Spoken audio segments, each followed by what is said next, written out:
What happens when the modern man, surrounded by so many options, decides to embrace solitude? Not for lack of choice, but for a deeper and perhaps darker reason.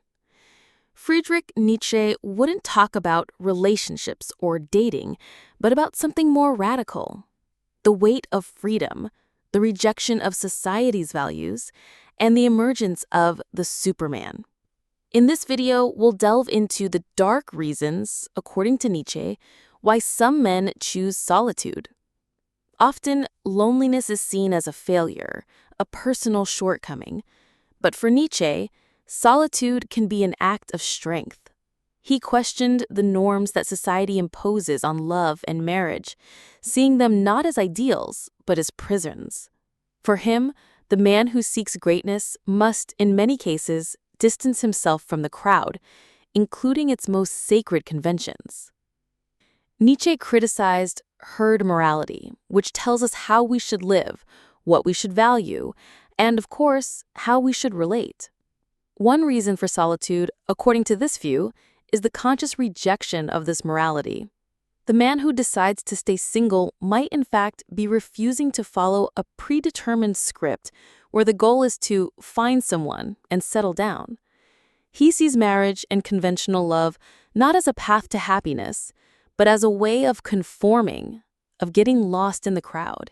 For Nietzsche, freedom is the heaviest burden. The higher man, or the Superman, is one who creates his own values.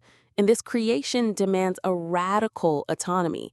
A relationship, no matter how positive, requires compromises and concessions.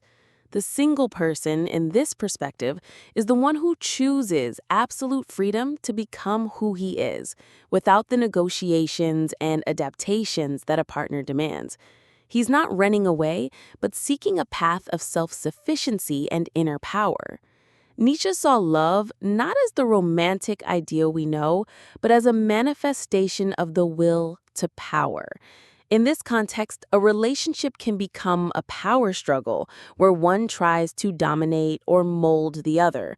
For the Nietzschean man, being single can be a way to avoid this battle. He prefers to channel his will to power into the creation of himself and his works, instead of investing in a dynamic that, for him, can be destructive. Solitude in this case is a calculated choice to preserve his creative energy and his identity. So solitude, through Nietzsche's lens, is not a sign of weakness, but of strength. It is the radical choice of one who refuses to follow the herd's morality, who embraces freedom and seeks to become the creator of his own life. It is a solitude that is not empty, but full of purpose and self-sufficiency. If you enjoy diving into these dark yet fascinating concepts, leave a like, subscribe to the channel for more videos like this, and tell me in the comments, is solitude for you a sign of weakness or of strength?